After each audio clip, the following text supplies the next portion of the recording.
사람도 자식을 낳고 양육하듯이 우리 하나님은 하나님의 백성을 양육했다라는 것입니다. 아이를 낳아 키우면서 양육 일기를 쓰는 부모님들이 있습니다. 아기가 언제 태어났는지, 몇 시에 태어났는지, 또 아기가 언제 몸을 뒤집었는지, 또 아기가 언제 기기 시작했는지, 아기가 언제 일어섰는지, 또 아이가 언제 걷기 시작했는지, 아기의 분유의 양이 어떻게 달라졌는지, 또 이 아이가 언제 엄마를 부르고 아빠를 부르는지, 또 이 아이가 언제 예방접종을 했는지 일기로 기록에 남깁니다. 그리고 그것을 남기고 나서 이제 낳은 둘째, 셋째는 그 첫 번째 양육 일기를 참고해서 더 아이를 잘 양육합니다. 저희 사모님도 양육일지를 잘 썼어요. 참 그런 걸 좋아하는 것 같아요. 열심히 써요. 열심히 써야지 그것을 토대로 해서 둘째를 이렇게 비교하고 또 셋째를 비교하는 그 모습을 제 옆에서 봤습니다. 우리가 기록하지 아니했으면은 기억할 수 없었을 텐데 기록함으로 말미암아 그것을 기억해 냈다라는 거예요. 또 집집마다 자녀들을 양육하는 부모님들의 그 양육 방법이 다 각자 다르더라는 것입니다. 저희 사모님하고 정재 지사님은 자매입니다. 우리 아이들 키울 때 우리 아이들 이제 잘하는 거기에 맞춰서 아이들한테 뭐 하는 게 많잖아요. 그래서 좀 잘하면 이제 짝짝꿍 하지 않습니까? 짝짝꿍 보통 사람들은 다 어떻게 해요? 짝짝꿍 우리 사모님도 짝짝꿍 애들한테 그렇게 했어요. 근데 우리 정재 지사님은 아주 음악적인 좀 그런 센스가 있어서 그런지 짝짝꿍 이렇게 짝짝꿍 자, 그러면서 역시 음악을 했던 사람은 뭔가 달라도 다르구나. 리듬감이 벌써 다르네. 이와 같이 각 집마다 양육하는 방법이 다 있고 또 다 다르다라는 거예요. 뭐 그거는 하나의 예뿐이죠. 이게 다 다른 거예요. 하나님도 자기 백성을 양육하시는 그 하나님의 그 독특한 방법이 있는 것입니다. 하나님만의 양육 방법이 있다라는 것입니다. 하나님은 구약 시대에 이스라엘 백성을 어떻게 양육하였는지 그 일기를 우리 하나님은 쓰셨습니다. 그리고 그 일기장이 무엇입니까?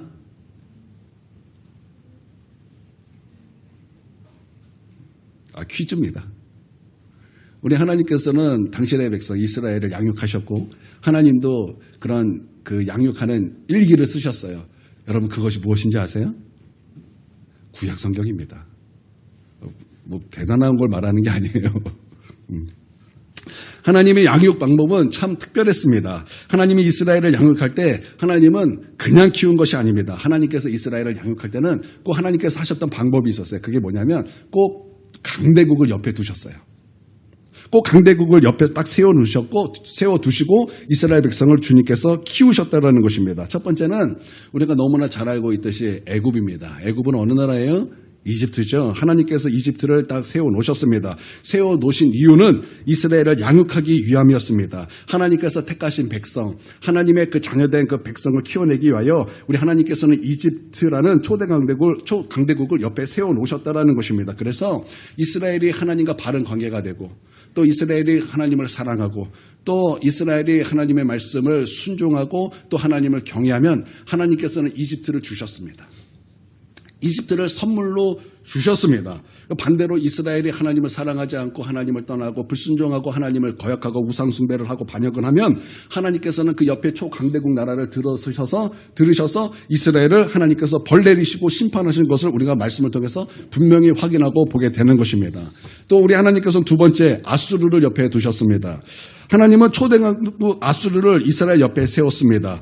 아수르 제국을 옆에 세운 이유는 단 한 가지입니다. 그것은 무엇입니까? 이스라엘을 양육하기 위함입니다. 그래서 이스라엘이 하나님을 잘 믿고 하나님을 경외하고 하나님을 사랑하고 그의 말씀에 순종하면 하나님께서는 아수르를 주셨습니다. 아수르를 선물로 주셨습니다.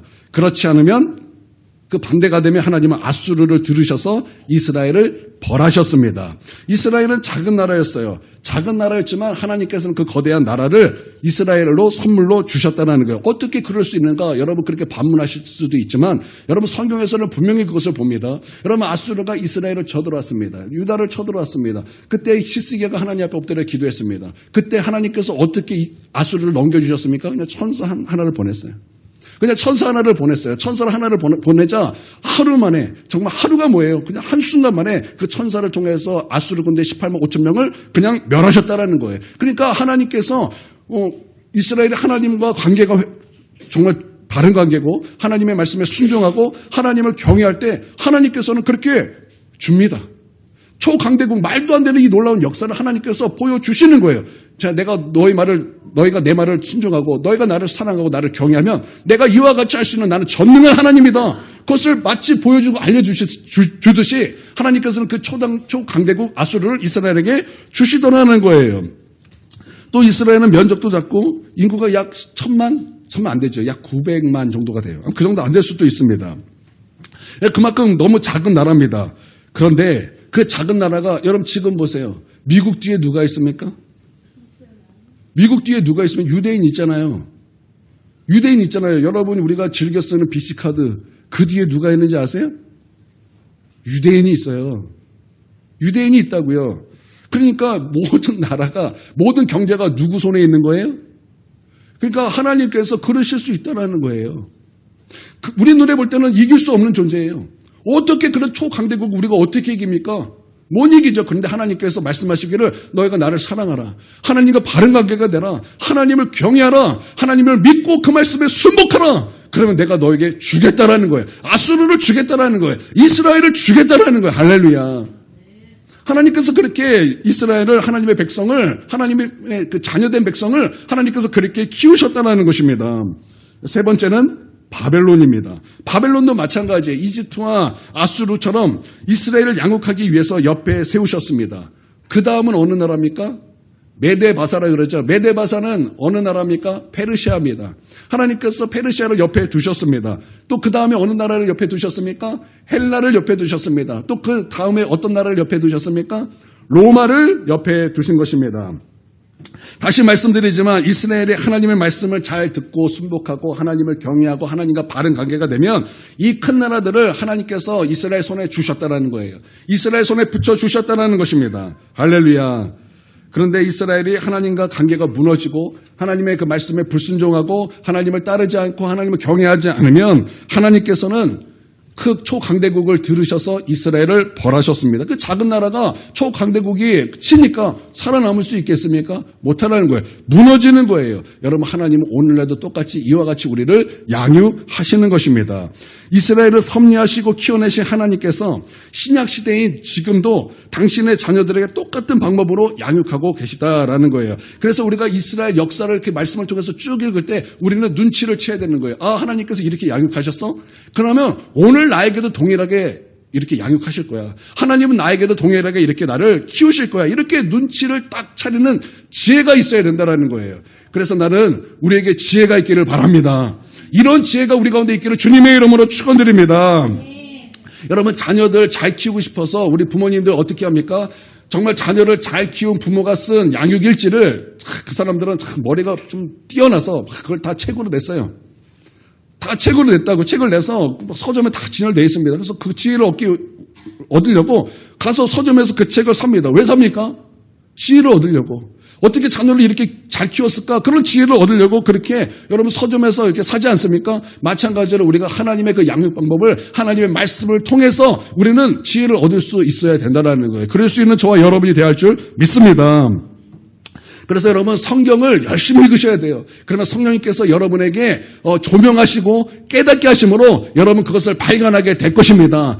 성경을 계속 반복해서 읽으면 뭐 한 번 읽은다고 여러분 다 알 수 있는 건 아닐 것입니다. 여러분 100번, 200번, 300번 계속 읽으십시오.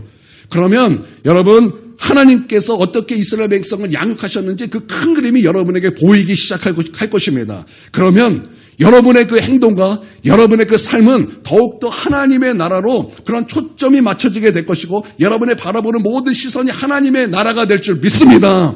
저 악한 마귀는 우리 성도들을 향해서 야, 이 세상이 전부다. 이 세상에서 잘 살아야지. 이 세상이 너희가 살아야 할 곳이고 이 세상에서는 너는 행복해야 돼. 그러면서 오직 이 세상에 초점을 맞추라고 여러분을 충동하고 여러분을 유혹하고 여러분에게 그렇게 다가오고 여러분에게 손을 내밀 것입니다. 그때 우리는 이 세상에 살기 때문에 눈에 보이는 것이기 때문에 우리는 그것에서 충동에 넘어가기도 하고 거기에 낙심하기도 하고 거기에 괴롭기도 하고 거기에 정말 나는 왜 이렇게 살아야 되는가 여러분 절망하기도 할 것입니다.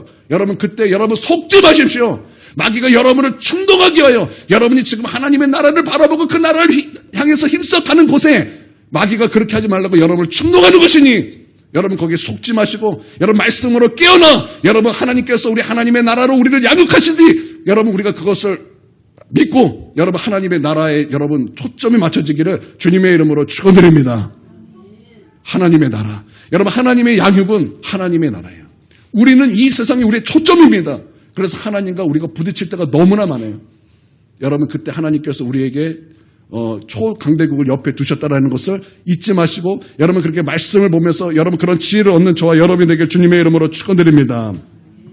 그래서 어떤 목사님은 이것에 대해서 신약시대인 오늘날도 하나님의 성도들을 양육할 때 옆에 막대기를 딱 세워두시고 우리를 키우신다 이렇게 말씀하셨어요. 그래서 6가지를 말씀하시더라고요. 그래서 제가 여러분에게 이것 좀 소개해드리고 싶습니다. 먼저는 물질의 애굽이래요. 물질의 애굽. 하나님께서 우리 앞에 물질의 문제를 붙여놓으신다라는 거예요. 그리고 물질을 줬다가 뺏었다. 줬다 뺏었다. 줬다 뺏었다. 줬다 뺏었다. 그렇게 하신다라는 거예요. 우리가 물질의 문제에서 이겨낼 수 있도록 우리 하나님은 우리를 그렇게 양육하신다라는 거예요. 그런데 우리가 하나님과 관계가 바로 되면 이 물질의 문제가 내 앞에 굴복한다라는 거예요. 여러분 이건 정말 그렇습니다. 이건 진리예요. 여러분이 하나님과 바른 관계가 되면 여러분 물질의 문제가 여러분에게 굴복합니다. 여러분 믿습니까? 그러니까 하나님의 관계가 우리에게는 생명인 거예요.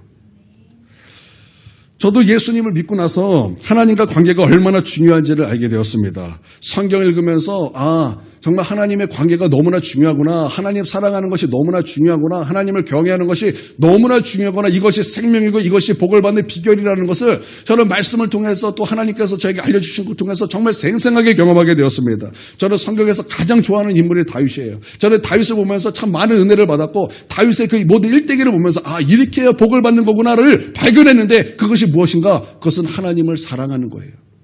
여러분 다윗이 얼마나 하나님께 복을 받았습니까? 얼마나 하나님께 복을 받았습니까? 얼마나 하나님께 복을 받았는지 여러분 양치기 소년이 왕이 됐어요. 여러분 양치기 소년이 어떻게 왕이 될 수 있겠습니까? 여러분 그 바닥 중에 바닥인 양치기 소년이 어떻게 왕이 될 수 여러분 이건 불가능한 일이에요. 근데 하나님이 하신 일이 되잖아요. 하나님께서 무엇을 보시고 다윗을 왕으로 세우셨습니까? 도대체 왕을 세우실 때 하나님께서는 다윗의 무엇을 보셨습니까? 다윗이 하나님 사랑하는 거 그 한 가지를 봤다라는 거예요. 여러분 다윗은요 그 한 가지 하나님께 구하는 기도 제목이 있었어요. 그것이 무엇이냐? 시편 27편 4절에 다윗이 하나님 앞에 이런 간구하는 딱 한 가지 기도 제목이 있었어요. 그게 뭐냐면 내가 여호와께 바라는 한 가지 일 그것을 구하리니 곧 내가 내 평생에 여호와의 집에 살면서 여호와의 아름다움을 바라보며 그의 성전에서 사모하는 그것이라. 이것이 다윗이 하나님께 간구하는 딱 한 가지의 기도 제목이었어요. 그러니까 그 기도 제목은 무엇이었습니까? 하나님의 아름다움을 내가 바라본다라는 거예요. 내가 평생의 주의 전에 살면서 하나님의 아름다움을 바라보며 그 성전에서 하나님을 사모하는 그것이라는 거예요. 그것이 다윗의 바라는 다윗의 하나님을 향한 기도 제목 한 가지였다라는 거예요. 그러니까 다윗은 하나님을 사랑하는 것이었어요. 그 성전에서 하나님의 그 임재 가운데 거하는 것이었어요. 하나님의 아름다움을 바라보는 것이었어요. 그것이 다윗이 말하는 한 가지였다라는 것입니다. 우리 한번 읽어볼까요? 안 나오나요? 한번 읽어보겠습니다. 자, 시작. 내가 여호와께 바라는 한 가지 일 그것을 구하리니 곧 내가 내 평생에 여호와의 집에 살면서 여호와의 아름다움을 바라보며 그의 성전에서 사모하는 그것이라. 자, 우리 한 번 봤으면 눈을 익혔어요. 이제는 마음을 다해서 한번 읽어보도록 하겠습니다. 시작. 그것을 구하리니 곧 내가 내 평생에 여호와의 집에서 살면서 여호와의 아름다움을 바라보며 그의 성전에서 사모하는 그것이라. 그러니까 다윗이 바라했던 것 한 가지가 무엇이라는 거예요. 쉽게 말하면 하나님 사랑했다라는 거예요. 하나님의 임재를 사랑했다라는 거예요. 하나님의 아름다움을 사랑했다라는 거예요. 꽃이 아름다움을 아는 사람은 꽃을 사랑하죠. 꽃을 사랑하는 사람을 쭉 보면은 꽃의 아름다움을 아는 사람이더라고요. 누가 하나님을 사랑합니까? 그 하나님의 아름다움을 아는 사람이에요. 여러분 하나님은 아름다우신 분이십니다. 여러분 믿습니까? 우리는요 본능적으로 아름다운 것을 좋아해요. 그래서 남자들을 잘 보세요. 남자들은 누구를 그렇게 사랑하고 좋아합니까? 예쁜 여자예요. 왜? 아름다우니까. 아름다우니까. 김상혁 형제가 왜 정재희 집사님을 사랑하고 결혼한 겁니까? 그 눈에 아름다워 보였기 때문에 그런 거예요. 우리 차 집사가 우리 예은 집사를 왜 그렇게 좋아해서 따라다녔습니까? 아름다워. 그쵸? 그쵸? 그쵸? 맞죠? 그쵸? 아름다워 보였잖아요. 다 그랬잖아요. 아닌 것처럼 이렇게 저를 보시는데. 다 그래서 결혼하고 다 자녀 낳은 건 아니겠습니까?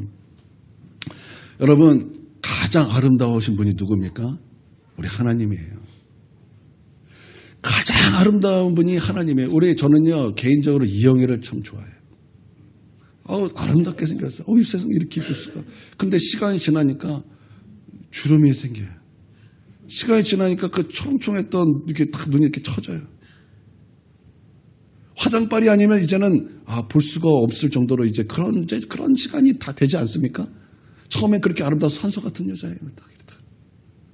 이거 모르면 여러분 다 기도와 말씀의 전무하니라고 TV를 다 안 보셔야죠. 옛날에 이영애 산소 같은 여자예요. 광고 다 모르시는구나. 저는 늘 TV와 함께 살았기 때문에 저는 압니다. 그랬을지라도 시간 지나니까 다 늙고 이제 젊었을 때 아름다움이 다 사라지잖아요. 여러분 사람은 다 그래요. 그러나 하나님은 영원하십니다. 그 영원하신 하나님이 여러분 가장 아름다우신데 그러면 그 가장 아름다우신 하나님은 영원하시다라는 거예요. 여러분 나는 이 영원하신 하나님, 그 아름다우신 하나님을 영원히 바라보며 그 하나님을 사랑하는 저와 여러분이 되게 주님의 이름으로 축원드립니다. 여러분 그 바른 관계가 여러분 하나님께서 우리에게 복 주시는 비결이라는 거예요. 할렐루야. 제가 이것을 배웠어요. 제가 하나님께 이것을 배웠어요. 그래서 성전에서 하나님의 임재를 사랑하고 성전에서 하나님의 아름다움을 바라보고 사랑하고 하나님을 사랑하는 거 여러분 그것이 저의 목적이에요. 저의 신앙생활의 목적이고 제 삶의 목적이 된 거예요. 마이클 잭슨 모르시는 분 없어요. 어른들은 마이클 잭슨이 누군지 다 알 거예요. 마이클 잭슨이 그 아빠가 그 자녀를 낳고 나서 이 흑인 아이가 어떻게 하면 이 세상에서 잘 살 수 있을까 고민했어요. 어떻게 하면 이 흑인이 잘 살 수 있는 방법이 무엇일까 생각한 것이 뭐냐? 음악에 성공하면 잘 살 수 있다. 네, 적중했어요. 적중해서 이 아이들을 음악을 키워서 정말 큰 부를 누렸습니다. 그러나 그것은 이 세상뿐이었어요. 이 세상뿐이었어요. 그가 지금은 지옥에서 가장 가난한 자로 있어요. 이 세상에는 가장 부자 중에 한 사람이었지만 그가 지금은 지옥에서 가장 가난한 자가 되었다라는 거. 그러나 하나님을 사랑하는 자, 하나님을 경외하는 자, 하나님을 경외하여 하나님을 믿고 그 말씀에 순복하는 자, 여러분 그는 이 땅에서뿐만 아니라 하나님의 나라에서 큰 자가 될 줄 여러분 믿으시기를 바랍니다.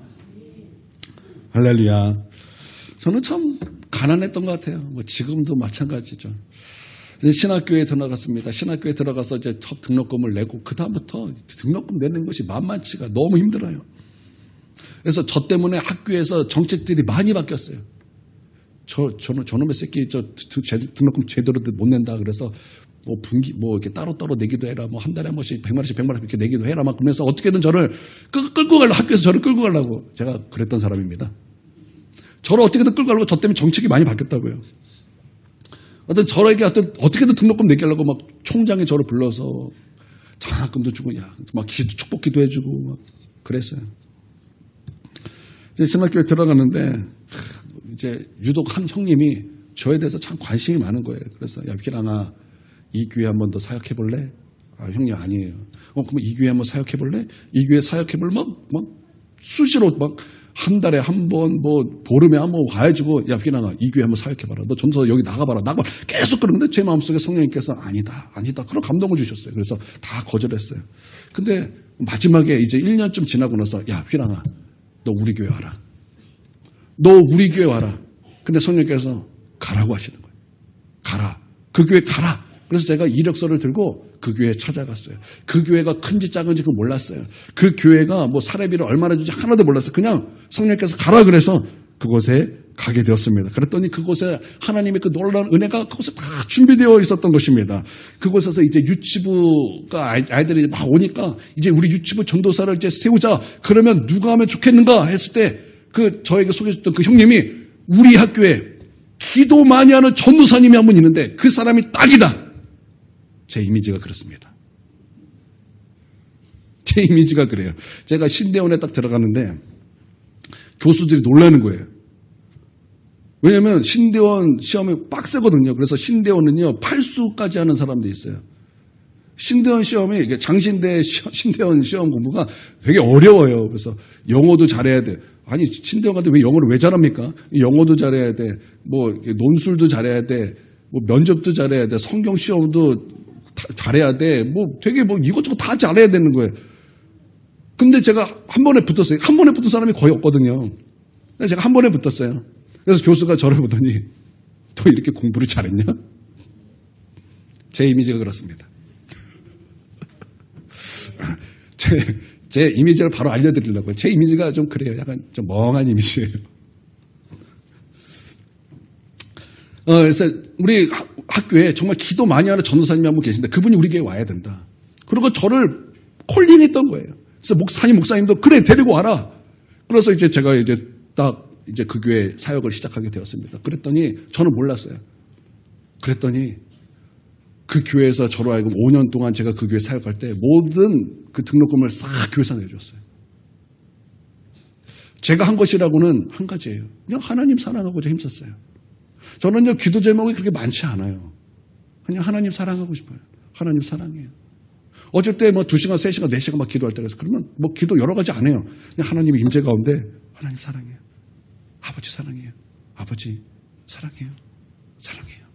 사랑해요. 좀 딱히 기도 제목이 없지만 그 사랑한다라는 그 관계 속에서 하나님은 저에게 이것저것 다 해주시고 복 내려주시는 것을 저는 참 많은 것을 경험하게 되는 거예요. 할렐루야. 그러니까 하나님과의 바른 관계가 생명이에요. 여러분 믿으시기를 바랍니다. 하나님과 바른 관계가 생명이라고요. 여러분 하나님과 바른 관계로 주님을 사랑하고 그 임재 가운데 거하십시오. 이것이 우리의 생명이 되는 거예요. 그러면 물질의 문제는 우리 앞에 굴복하는 거예요. 하나님과 바른 관계를 통해서 물질의 문제가 우리 가운데 굴복하게 될지어다. 그렇게 될지어다. 여러분 하나님과 바른 관계가 생명인 것을 믿으십시오. 우리가 하나님과 바른 관계가 되면 모든 물질의 문제는 여러분 굴복하게 될 줄 믿습니다. 여러분 우리 교회가 여기 이사 올 때 여러분 다 보셨잖아요. 우리가 돈이 있어서 왔습니까? 우리가 지금 돈이 있어서 여기 온 것입니까? 아니잖아요.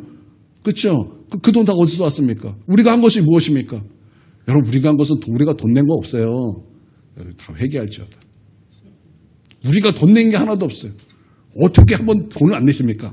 헌금 이렇게 안 하십니까? 그렇지만 우리는 하나님 열심히 하나님께 나왔잖아요. 열심히 중보기도 나오기 힘썼고 열심히 하나님 사랑하기를 자 힘썼다고 우리 다 함께 확신합시다. 제가 어제 이런 얘기 하나님께 상급을 받아야 되지만 또 우리 성도들의 도전이 되고자 제가 어제 동안이 사님하고 얘기를 이렇게 하다가 동안이 사님이 그 라이프를 쫙 들었어요. 동안이 사님 그 일을 하는 데는 7시 반에 시작이래요. 그래서 이제 5시 반이나 5시 50분에 이제 일어나신답니다. 그래서 이제 7시 반부터 일해서 이제 5시 반까지 일을 하시고 야근을 합니다. 야근하면 이제 9시에 끝나요. 그러면 야근 끝나면 교회 와서 1시간 기도하고 가세요. 그럼 집에 도착하면 이제 11시에. 11시니까 요즘에 박 지사님 바쁘시잖아요. 그 엄마 돌보시냐고 바쁘시잖아요. 그러면 거기서 또 애들 케어하고 그러면서 이제 계속 그렇게 사신 거예요. 근데 지금만 그렇게 산 것이 아니라 저분의 지사님, 저 지사님은, 김동환 지사님은 그렇게 늘 사셨어요. 제가 그 말을 듣고 막 울컥했어요. 울컥. 하나님 너무나 감사합니다. 우리 교회에 이렇게 복된 지사님을 주신 것을 너무나 감사합니다. 우리 성도들 나는 이 모습을 좀 담기 원합니다. 이렇게 주님을 사랑하는 사람을 우리 교회에 주신 것을 감사합니다. 여러분 이게 얼마나 복인지 그 지사님의 그 헌신과 그 주님을 향한 사랑이 분명히 그 복이 다 자녀들에게 다 흘러가요. 분명합니다.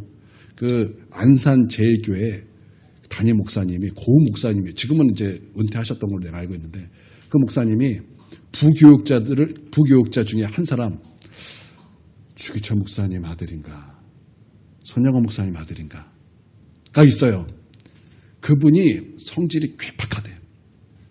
근데 말씀은 너무나 좋고 근데 성질이 너무나 괴팍해서 교회에서 사건 사고가 좀 많나 봐요. 근데 보통 목사님들은 그러면 다 쫓아내요. 근데 절대 목사님 쫓아내지 않아요. 왜? 이 축복의 흐름이 있다는 거예요. 손양원 목사님 아들, 주기철 목사님 아들이 우리 교회에 있어? 이건 놀라운 축복이야. 할렐루야. 진짜 그렇다고요. 여러분, 이 흐름이 있어요. 지금 우리 분당 우리 교회 그 목사님이 40일 금식 기도하다가 목사님이 순교하셨잖아요. 아무 열매 맺지 못했어요. 그리고 돌아가셨어요. 근데 그 열매를 지금 누가 다 먹고 있어요? 이천선 목사님이 다 먹고 있잖아요. 그분이 그런 얘기를 해요. 내가 잘나서 하는 것이 아니라 아버지의 열매를 내가 그냥 먹고 있는 것이다. 그러니까 지금 이 부모님이 그렇게 주님을 사랑하는 것이 다 누가 먹어요? 자녀들이 먹는 거예요. 그러니까 은성이와 준성이랑 결혼하는 사람은 복 잡았다. 우리 자매들은 아이고 우리 자녀밖에 없다.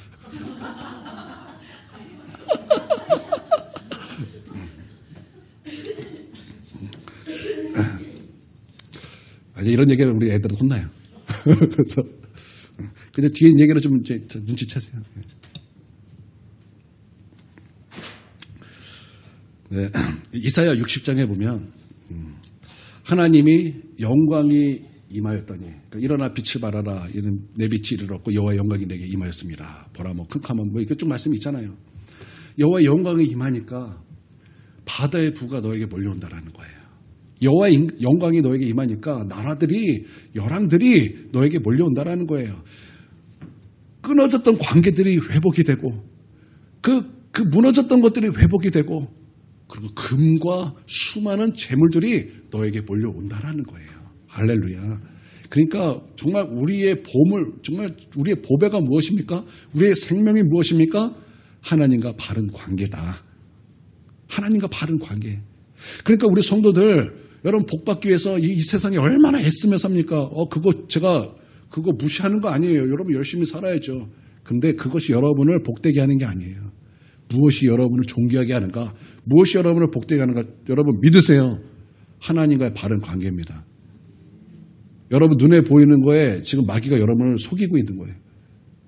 근데 진짜 우리를 복되게 하는 건 무엇이냐? 우리를 진짜 존귀하게 하는 것이 무엇이냐? 하나님 사랑하는 것이다. 그래서 하나님께서 우리에게 무엇을 앞에 두셨어요? 물질의 애굽을 두셨다라는 거예요. 무엇으로 이기라? 하나님과 관계로 이겨라. 이렇게 우리를 양육하신다라는 거예요. 여러분 우리 성도들 여러분 분명히 진리를 바로 아는 저와 여러분이 되기를 바랍니다. 아멘. 그 다음에 무엇입니까? 그 다음에는 질병의 아수르라는 거예요. 질병의 아수르. 하나님은 여러분에게 질병의 문제를 붙여 놓았습니다. 붙여 놓으셨다라는 거예요. 옆에 딱 놓으셨다라는 거예요. 그래서 우리로 질병에 힘들게 하십니다. 이게 병원에 가도 낫지도 않아요. 여러분 병원에 간다고 다 낫는 것도 아니에요. 우리 사모님 병원에 가는데 안 낫잖아요. 안 나요. 뭐 병원에 간다고 다 낫는 건 아닙니다. 그러나 하나님께서는 여러분에게 질병의 문제를 이겨낼 수 있도록 여러분을 양육하십니다. 말라기에 보면 하나님을 경외하는 자에게 치료의 광선이 비춰진다고 말씀하셨고 하나님과의 바른 관계가 깨지고 하나님을 믿지 않고 불순종하는 자, 경외하지 않는 자는 하나님께서는 질병의 저주를 내린다고 말씀하셨어요. 그래서 우리로 하여금 바른 관계로 살도록 우리를 양육하신다는 거예요. 그래서 우리로 하여금 더 이상 질병에 눌리지 않는 여러분 그런 믿음으로 살게 그렇게 우리 하나님 우리를 양육하신다는 거예요. 여러분 질병에 눌리지 마십시오. 하나님은 질병보다 크신 분이십니다. 여러분 그럴지라도 여러분 우리 예수님께서는 여러분 우리의 모든 연약한 것을 친히 담당하신 것을 믿으십시오. 그가 채찍에 맞음으로 우리는 이미 나음을 받았습니다. 우리 모든 질병의 값을 지불하신 나사렛 예수 그리스도의 이름으로 모든 질병을 파쇄하시고 그리고 우리의 모든 질병의 값을 다 지불하신 예수 그리스도 안에 거할 때 여러분 우리는 그 질병의 문제를 이길 수 있는 것입니다. 제가 여러분들 잘 알다시피 제가 심장이 멈출 뻔했다가 중환자실에 입원했다가 퇴원하고 나서 약 5년, 6년 심장이 정말 아팠어요. 제 옆에서 저를 봤던 수많은 사람들이 증인일 것입니다. 저는요 밤이 너무나 두려웠어요. 낮에는 괜찮았어요. 근데 밤에 이제 잠을 자려고 그러면 심장이 그렇게 아플 수가 없어요. 심장이 너무나 아파서 나 오늘 죽는구나. 제가 매일매일 이 생각 속에 살았어요. 내가 오늘 죽는구나. 너무 아프니까. 제가 왜 그때 병원 가야 될 생각을 안 했는지 모르겠어요. 너무 아프니까 내가 오늘 죽는 거. 제가 이렇게 매일매일 살면서 무엇을 했냐면 하나님 의지하는 것을 그때 배웠어요. 제가 하나님을 의지해야 된다고 수많은 것을 설교했고 수많은 날들을 하나님을 의지하며 살았지만 그전까지 하나님 의지한 것이 아니었어요. 제가 이 아픈 것을 통해서 얼마나 하나님을 의지해야 되는가를 내가 철저히 배웠어요. 그리고 하나님의 말씀을 얼마나 믿고 의지해야 되는가를 철저히 배웠어요. 하나님께서 주신 것은 두려워하는 마음이 아니요 능력과 사랑과 절제하는 것이라고 주님께서 말씀하셨어요. 그렇지. 내가 두려워해야 될 것이 아니지. 내가 오늘 죽는다고 두려워해야 될 것이 아니지. 그래서 저는 5년간 매일 그 말씀을 믿고 정말 싸웠어요. 두려운 거 싸웠어요. 그래서 하나님을 의지하고자 그 하나님의 그 양육 가운데 제가 5년, 6년을 그렇게 지냈어요. 그러다 5년인가 6년 지났을 때 하나님께서 제가 하나님 앞에 엎드려 기도하는데 하나님께서 말씀해 주시는 거예요. 휘랑아, 내가 이제 너의 병을 고칠 것이다. 그때부터 점진적인 치유가 나타났어요. 우리 제가 자녀한테 말했더니 왜 바로 안 나냐고 막 저에게 막 거짓말한 거 아니냐고 막. 하나님께서는 저로 하여금 그들이 뭐라 그러든지 점진적으로 치유해 주셔서 제가 보험도 있겠다. 한번 제가 이거를 진단을 받고 보험금을 타리라는 그런 악한 마음을 가지고 병원에 갔어요. 그래서 확인차 갔어요. 그랬더니 병원에서 싹 났다는 거예요. 싹 났고 그냥 미세하게 조금 남아있다는 거예요. 미세하게 조금 남아있는데 그거 그냥 살 수 있다는 거예요. 그래서 제가 감사하기도 하지만 속으로 된장 보험금 받을 수 있었는데 하지만 여러분 하나님께서 그 말씀을 따라 저를 고쳐주시고 그때 저는 배웠어요. 하나님을 의지하는 거. 병에 눌리지 아니하고 하나님을 의지하는 거. 여러분 하나님께서 이렇게 질병의 아수르를 옆에 딱 두시고 우리를 양육하신다는 거예요. 여러분 하나님을 의지하십시오. 하나님을 경외하십시오. 그리고 우리의 모든 질병의 값을 지불하신 예수 안에 거하면 여러분 질병은 우리에게 굴복합니다.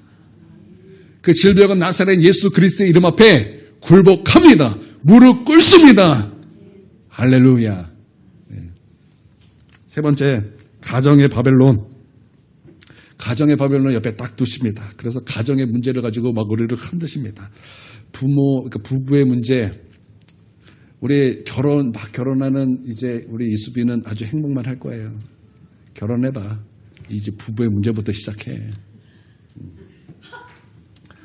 한번 당해봐라. 부부의 문제만 있습니까? 자녀 나면 이제 부모와 자녀 문제, 또 고부 갈등, 이 고부 갈등.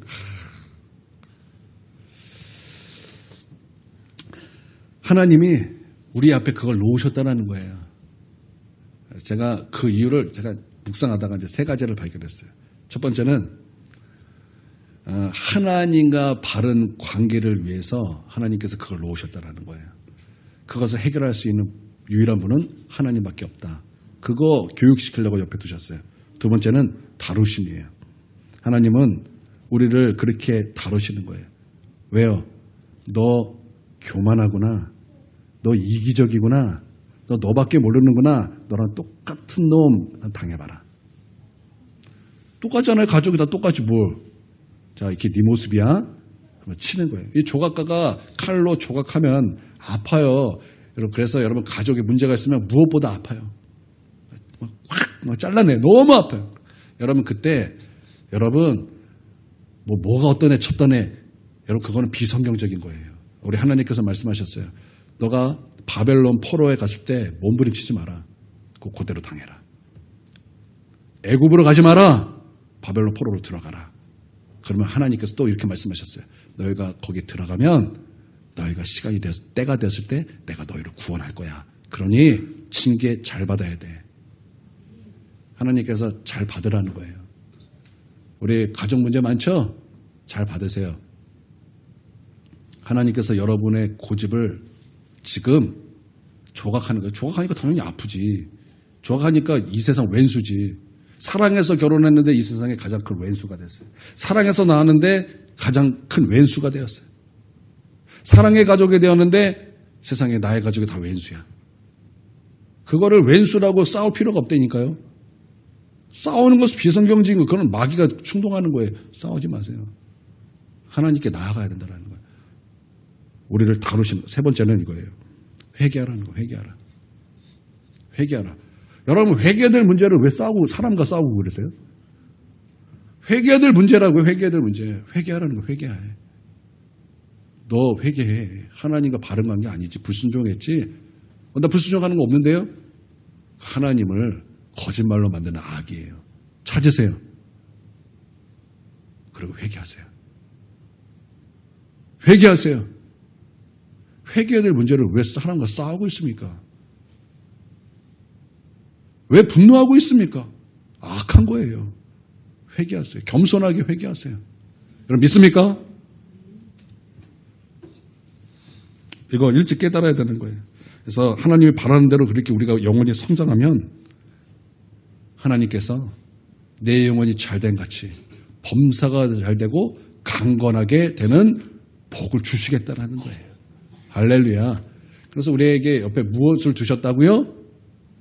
가정의 바벨론을 두셨다고요. 가정의 바벨론. 뭐 상관없어요. 뭐 해든 뭐. 가정의 문제를 옆에 두신 이유는 하나님께서 여러분을 양육하시는 방법이다라는 거예요.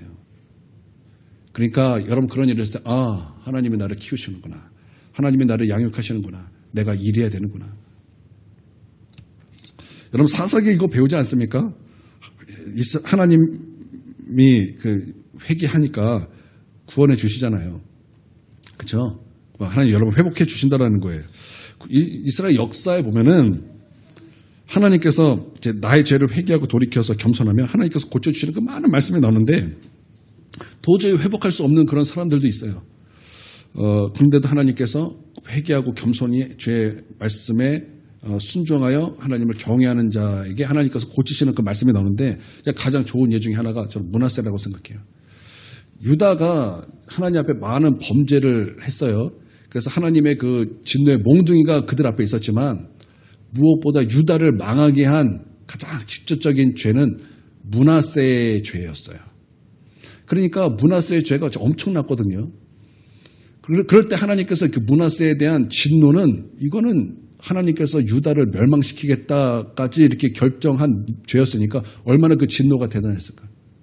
그럼에도 불구하고 이 므낫세가 하나님 앞에 회개하고 겸손히 하나님을 믿고 경외하기로 하니까 하나님께서 그를 구원하시더라는 거예요.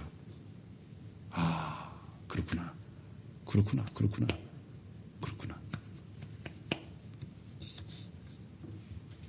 여러분 우리는 이런 지혜가 있어야 할 줄 믿습니다. 우리가 참 회개하지 못하는 이유 중에 하나가 고집이에요. 고집. 그래서 여러분 고집 피우면 여러분과 비슷한 사람이 딱 붙습니다. 딱 붙어가지고 왜 저 사람이 막 내 모습 못 보고 저 사람만 막 얘기를 하죠. 그게 딱 여러분 모습이에요. 여러분 모습이라고요. 누가 나를 누가 아니라고. 그게 여러분 모습, 딱 여러분 모습이에요. 그 고집스럽고 이기적인 모습이 딱 네 모습이다잉. 그러니까 빨랑 거시기요. 아따 뭐 함께. 하나님 그렇게 말씀하시는 거예요. 빨랑 회개요.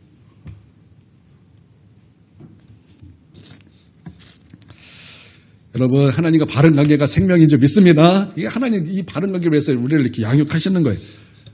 다 똑같아요. 이제 계속 똑같은 반복이지만 계속 합니다. 자, 네 번째 환난의 페르시아. 하나님께서 환난의 바람을 우리 옆에 딱 두셨다라는 거예요.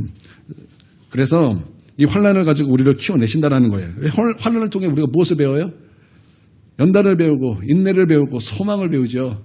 그렇죠? 그러므로 환난을 이길 때 우리는 성장할 수 있게 되는 거예요. 이런 환난을 통해서 하나님밖에 없습니다. 이런 걸 배우는 거예요. 우리 청년들보다 왜 나이 많으신 분들의 그 믿음이 왜 좋습니까? 이분들은요, 수많은 환난의 바람을 다 통과했어요. 지금 젊은이들은 부부 생활이 지금은 희한하게 부부 관계가 참 옛날만큼 이렇게 나쁘지 않아요. 좋아요. 근데 옛날 어르신들 보면은 그 여성분들의 인권이 어디 있습니까? 사랑한다고 결혼했는데 사랑한다 그래서 뚜둑에 패. 그런 일들을 얼마나 많이 당해왔습니까? 저도 많이 봤어요. 제가 어렸을 때도 교회 오는데 눈이 이렇게 밤탱이가 되셔 계란 이렇게 돌리면서 예배 드리신 분이 많았다고요.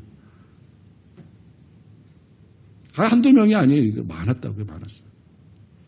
그렇게 그런 가정의 환난 다 겪고 뭐 이런 것뿐만 있습니까? 남편이 돈 안 벌고 아내가 이 집을 끌어야 되니까 얼마나 힘들고 자녀도 다 키워야 되죠. 그 일도 해야 되죠. 가정을 얼마나 풍파를 정통으로 맞잖아요. 세상 풍파를 정통으로 맞으면서 이렇게 우리 어르신들 60 넘어가신 분들 다 그런 다 경험 다 해요.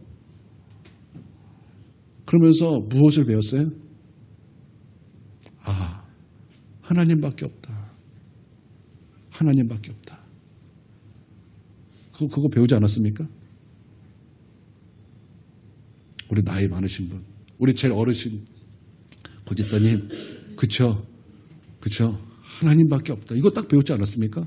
우리 두 번째 언니 김소래 권사님. 그렇으면 권사님 지금 막 말씀만 붙잡고 사는 것은 그거 알아서 그래요. 하나님밖에 없습니다. 우리 세 번째 언니 누굽니까? 우리 저기 성지사님입니까? 그렇죠? 그럼 네 번째 언니 누굽니까? 저기 김 권사님입니까? 김홍재 권사님이세요? 어떻게 저기 네 번째 언니? 이거 깨달아 가고 계시죠? 그럼 다섯 번째 언니 누구예요? 오 권사님입니까? 지금 배우는 중이죠, 한창.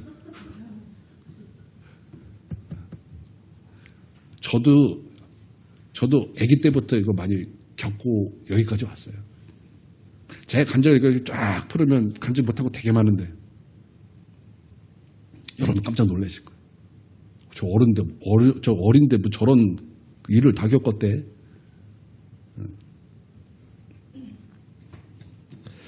그렇게 환란의 페르시아를 딱 옆에 두시고 우리를 양육하시는 거예요. 그래서 소망을 알게 하는 거예요. 우리의 소망은 하나님뿐입니다. 그래서 시편에서 뭐라 그래요? 내 영혼아 어찌하여 낭망하는가? 너의 소망을 살아계신 하나님께 두라. 그걸 배우는 거예요. 그래서 어떻게 우리를 훈련시키세요? 환란으로. 그러니까 환란이 없는 거 여러분 그 썩 좋은 거 아니에요. 근데 믿음이 있어서 환란을 환란으로 못 느낄 수도 있겠다. 환란을 환란으로 못 느낄 수도 있어요.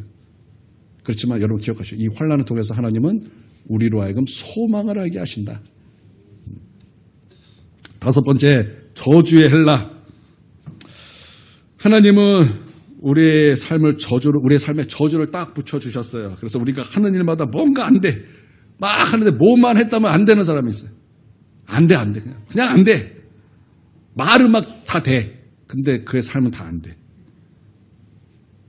그렇게 안 될 때 우리는 하나님과 관계를 먼저 생각해야 돼. 우리는 뭔가 안 될 때 우리는 자꾸 다른 것을 생각해서 다른 우물을 막 파려고 그래요. 어쩔 때는 그거 회피하고 싶어서 막 다른 우물을 파는데 막 사람 찾아다니면서 막 얘기를 해요. 그때는 막 즐겁죠. 그래서 다 잊어. 근데 돌아서면은 그거 있습니까 없습니까? 여전히 있잖아요. 그래서 막 하다못해 술, 이 나를 잊게 하는 술 마셔. 그래서 술의 우물을 막 파요. 이것도 이것저것 하면 이성을 막 찾아다녀. 그래서 다른 우물을 파는 거예요. 어리석은 자요. 지금 하나님께서 하나님과 관계 회복하려고 지금 우리를 옆에 딱 저주의 헬라를 딱 붙여 놓으셨는데 왜 이것을 알지 못하고 엉뚱한 것에 우물을 파고 있습니까? 이 어리석은 자요. 깨달으라. 언제까지 그렇게 고집 피우실 것입니까? 언제까지 그렇게 고집 피우면서 이 문제는 그 문제가 아니라고 그렇게 외치고 있습니까? 자꾸 엉뚱한 우물을 파는 건 마귀가 원하는 대로 따라가는 거예요. 그리고 뭔가 문제를 해결하기 위해 어떤 방법론을 찾아다니죠. 여러분 하나님의 방법은 그런 것이 아니에요. 하나님의 방법은 딱 한 가지예요. 회개하고 하나님과 바른 관계를 가져라. 이것이 너의 생명이다. 할렐루야. 우리는 이것을 믿어야 될 줄 믿습니다. 저는요, 예수님 믿는다고 하면서 하나님과 바른 관계에서 떠나고 기도하지 않는 사람 보면 세상에 그렇게 용감하다고 생각이 들어요. 저렇게 용감할 수가. 저거 지금 기도하면 하나님 앞에 엎드려 살아야 되는 것도 지금 부족한데 지금 저는 좀 뭐 하는 건가? 라는 것을 저는 말을 못하고 저는 기도를 하죠. 하나님, 우리 성도들 다 하나님 앞에 엎드려 기도하는 믿음 되게 해주십시오. 그러나 여러분 아십시오. 말씀을 통해 배우십시오. 하나님 앞에 엎드려 기도하세요. 하나님 앞에 바른 관계로 나아가십시오. 그래야 이 저주의 문제가 해결됩니다. 우리 예수님께서 우리의 모든 저주를 짊어지시고 십자가에 달려 우리의 모든 저주를 속량하셨다고 말씀하셨어요. 우리의 모든 저주의 값을 예수님께서 다 지불하신 거예요. 그러므로 우리의 모든 저주가 예수 그리스도 안에서 그냥 저절로 해결되는 거예요. 왜냐하면 예수님께서 그 저주의 값을 다 속량하셨기 때문에. 예수 안에서 저주는 사라집니다. 여러분이 어떤 노력을 한다고 해서 저주가 사라지는 것이 아니에요. 예수 안에서 저주가 사라지는 거예요. 할렐루야.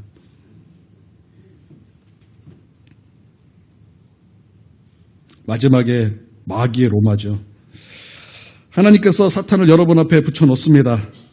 그래서 옆에 딱 붙여놓고 여러분을 하나님이 양육하십니다. 그래서 하나님이 여러분을 성장하기를 원하십니다. 우리가 마귀를 어떻게 이깁니까? 우리가 저주를 어떻게 이기고 또 우리가 이런 질병을 어떻게 이기고 죄를 어떻게 이기고 우리가 뭐 어떻게 이깁니까? 우리가 근데 무엇으로 이겨요? 하나님의 능력으로 이깁니다. 그러니까 우리의 생명은 하나님과의 바른 관계에 있는 것입니다. 그 관계에서 나오는 그 믿음. 여러분 베드로가 안진뱅이를 일으켰습니다. 사람들이 베드로의 능력을 일으킨 것처럼 쳐다볼 때 베드로가 한 말이 무엇입니까? 왜 나를 쳐다보느냐? 내가 그를 일으킨 것처럼 왜 나를 쳐다보느냐? 아니다. 예수 그리스도 안에 있는 그 믿음이 그를 일으켰다는 거예요. 예수로 말미암아 그가 일어섰다는 거예요. 말미암아 인이에요. 인. 예수 안에서 그가 일어섰다는 거예요. 예수 안에서 나온 그 믿음이 그가 일어서게 된 거라는 거죠. 여러분 예수 안에서 여러분 참된 관계에서 여러분 승리가 있는 줄 믿으시기를 바랍니다. 그러니까 하나님의 양육과 우리의 양육이 다르죠? 우리의 양육은 이 세상이에요. 이 세상 초점이에요. 그러나 하나님의 양육은 하나님의 나라에 있습니다. 그러니까 여러분 우리의 양육을 바꾸세요. 바꾸세요. 하나님의 나라로 바꾸세요. 바꾸세요. 그래서 여러분 천국 자녀다 되시기를 주님의 이름으로 축원드립니다. 그래서 이 땅에 여러분 분명한 정체성을 갖고 계세요. 나는 천국 자녀다. 나는 천국 백성이다. 하나님의 자녀다. 하나님은 왜 우리를 양육하실까? 그래서 하나님은 우리 아버지시기 때문에 그래요. 우리 아버지. 하나님은 호세아 11장에 보니까 내가 사랑하는 내 아들을 애굽에서 불렀다 이렇게 말하고 있어요. 내 아들을 불렀다. 이 말씀이 궁극적으로는 예수님을 말씀하는 건데 동시에 이게 이중의미예요. 동시에 하나님의 백성을 말하는 거예요. 그러니까 우리를 향한 말씀이라는 거예요. 하나님은 우리에게 뭐라고 말씀하셨어요? 내 아들이라는 거예요. 내 아들. 세상에.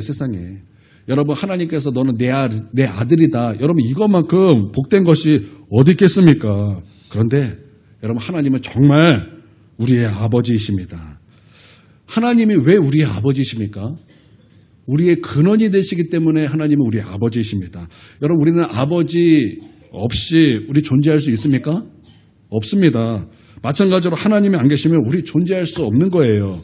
창세기 1장 1절에 하나님께서 태초에 천지를 창조하시니라 말씀하셨어요. 에베소서 4장 6절에 보니까 하나님도 한 분이시니 곧 만유의 아버지시라 말씀해요. 만유라는 것이 무슨 뜻이에요? 모든 것이죠. 하나님은 모든 것의 아버지이시다라는 거예요. 그래서 하나님은 정말 우리 아버지이십니다. 사도행전 10장에 보니까 우리가 그의 소생이라 이와 같이 하나님의 소생이 되었은즉, 소생이라는 것은 자손이라는 거예요. 그러니까 우리는 다 하나님의 자녀가 되었다라는 거예요. 그러니까 하나님은 우리의 아버지이십니다. 또 부모는 자신을 닮은 자식을 낳습니다. 마찬가지로 하나님은 우리를 하나님의 형상과 모양으로 우리를 창조하셨습니다. 그리고 우리에게 생명을 주셨기 때문에 하나님은 우리의 아버지이십니다. 여러분 믿습니까? 그리고 하나님은 무엇보다 믿는 자의 아버지이십니다. 믿는 자의 아버지. 영접하는 자, 곧 그 이름을 믿는 자에게는 하나님의 자녀가 되는 권세를 주셨으니 이는 혈통으로나 육정으로나 사람의 뜻으로 나지 아니하고 오직 하나님께로부터 난 자들이니라. 그러므로 하나님은 모든 믿는 자들의 아버지이십니다. 아버지예요. 여러분 그 아버지께서 우리에게 분명히 말씀하셨습니다. 내가 너희를 낳았다. 내가 너희를 낳았다. 그냥 하나님께서 우리를 그냥 자녀 삼으셨다가 아니라 정말 성경에서는 이렇게 말씀하셨어요. 하나님께서 우리를 낳으셨대요. 영접하는 자, 곧 그 이름을 믿는 자에게는 하나님의 자녀가 되는 권세를 주셨으니 이는 혈통으로나 육정으로나 사람의 뜻으로 나지 아니하고 오직 누구로부터 난 자들이니라고 말씀하셨습니까? 하나님으로 난 자라는 거예요. 하나님께 낳았다라는 거예요. 하나님이 우리를 낳으셨다라는 거예요. 예수님께서 요한복음 3장에 보면 니고데모에게 거듭남에 대해서 말씀하셨어요. 거듭남이 무엇입니까? 낳았다라는 거예요. 성령으로 말미암아 낳았다라는 거예요. 하나님께서 성령을 통해서 우리를 낳으셨다라는 거예요. 근데 여러분 성경에는요. 진리로 복음으로 또 우리를 낳았다라고 말씀하고 있어요. 여러분 우리가 엄마가 자녀를 낳을 때 안 아파서 낳지 않습니다. 아파서 낳습니다. 아직도 기억해요. 우리 하율이 우리 사모님이 처음 낳을 때 36시간 진통했어요. 36시간 진통했는데 마지막에 하율이가 뱃속에서 똥을 놔해주고 그 불이 났게 재앙절개를 해서 낳았어요. 36시간 진통해서 재앙절개. 그래서 둘째, 셋째는 V백 해가지고 진짜 낳았어요. 얼마나 고통이 심한지 몰라요. 제가 첫째 날 때는 5일 동안 물 못 마셨어요. 그 36시간 진통할 때부터 그리고 이거 재앙절개 방구 나올 때까지. 그러니까 다 5일이죠. 제가 옆에서 그 고통을 제가 봤어요. 물 먹지 못하는 고통이 얼마나 심한가, 얼마나 큰 고통인가를 제가 옆에서 봤어요. 그렇게 고통하며 아이를 낳은 거예요. 왜 자녀들이 엄마를 사랑해요? 이런 사랑의 수고가 있었기 때문에. 그래서 엄마가 자녀들을 혼내는 건 좀 괜찮아요. 시간 지나면 다 풀어져요. 근데 문제는 아빠가 막 몽둥이 들고 막 진짜 승질대로 다 패면 여러분 그때는 관계가 틀어지는 걸 저 너무 많이 봤어요. 왜 그렇습니까? 엄마에게는 그런 수고가 있었기 때문에 그래요. 엄마에게 그 수고가 있었기 때문에. 여러분 엄마가 이렇게 수고해서 자녀를 낳았어요. 마찬가지로 우리 예수님께서 십자가에서 말할 수 없는 그 잔인한 그런 형벌을 당하셔서 고통당하셔서 우리를 구원하셨어요. 여러분 믿습니까?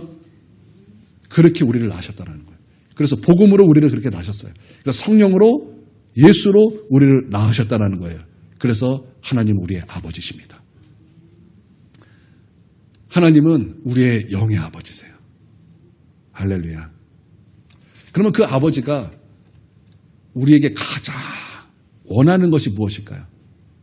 여러분 우리 자녀 딱 낳아요. 애기 낳아서 키우면 애가 알아듣든지 못 알아듣든지 내가 아빠야 내가 엄마야 그러면서 엄마가 쭈쭈쭈쭈 아빠가 쭈쭈쭈쭈만 하잖아요. 어느 날 애가 나를 보면서 뭐라 그래요? 엄마 아빠. 그러면은 엄마 아빠 그때 얼마나 감동을 받습니까? 여러분 하나님 우리 아버지예요. 그래서 우리가 아버지가 우리가 하나님 앞에 뭐라고 말할 때 기뻐할까? 아버지인 거예요. 저는 하나님 우리 아버지인 것이 너무나 감사해요. 너무나 좋아요. 여러분 하나님 우리 아버지가 되시는 것을 믿으시기를 바랍니다. 그리고 그 아버지는 이제 우리와 함께 참된 교제, 바른 교제 가운데 서로 사랑하는 관계 속에서 여러분 그런 바른 관계에서 하나님은 복 주시기를 원하십니다. 그러니까 우리가 예배를 통해서 기도를 통해서 하나님의 그 백성이 아버지 그리고 하나님께 나와 하나님을 사랑하고 하나님을 바라보고 하나님의 아름다움을 사모하고 갈망하고 만나고 여러분 그것을 기다리고 계시고 원하고 계시다라는 거예요. 그래서 이렇게 아버지와 바른 관계를 맺는 저와 여러분이 되기를 주님의 이름으로 축원드립니다. 아멘. 어렵지 않죠? 여러분 그러실 수 있기를 바랍니다. 여러분 이렇게 이런 말씀을 들으면 여러분 어떤 생각이 드십니까? 난 잘하고 있어. 그런 생각 드십니까? 나는 잘하고 있어. 위험한 거예요. 나를 살펴보는 거예요. 내가 진짜 바르게 하고 있는가? 하나님, 나 바르게 할 수 있도록 하나님 도와주십시오. 그런 마음으로 오늘 말씀으로 자신을 점검할 수 있기를 바랍니다. 우리 통성으로 우리 3, 4분 정도 우리 함께 기도하도록 하겠습니다. 기도하겠습니다. 사랑하는 우리 하나님, 우리 하나님은 우리 아버지십니다. 우리 아버지시기 때문에 하나님은 우리를 양육하십니다. 때로는 그 양육이 우리가 아버지 하나님 어려울 때도 있고 버거울 때도 있고 아버지 하나님 그렇지만 우리 하나님은 그 양육 방법을 통해서 우리를 키우십니다. 하나님 그래서 우리가 성장하기를 원하시고 성장함으로 말미암아 이 세상의 모든 것을 우리에게 다 주시기를 원하시는 것을 주님 우리는 이제 알게 되었습니다. 하나님 감사드리고 찬송 올려드립니다. 하나님과 바른 관계가 아버지 하나님 우리에게 생명입니다. 주님 우리를 도와주시옵소서. 주님 우리를 도와주시옵소서. 주님 역사여 주시옵소서. 주님 역사여 주시옵소서. 아버지 역사여 주시옵소서. 아버지 역사여 주시옵소서. 주여 역사여 주시옵소서. 주님 역사여 주시옵소서.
우리 주 예수 그리스도의 극하신 은혜와 아버지 하나님의 무궁하신 사랑과 성령님의 감화교통대조 충만하심이 지금 극에 숙여 예배드리는 우리 하나님의 백성 머리 위에와 그 가정 위에와 한국교회 위에 이제로부터 영원토록 함께 하옵시기를 간절히 축원하옵나이다.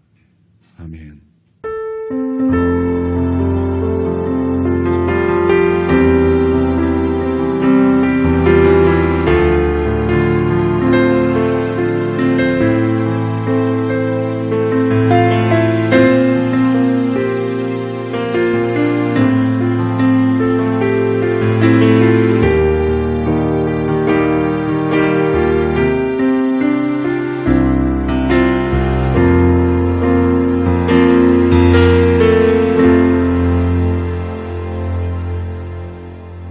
예배를 마치겠습니다.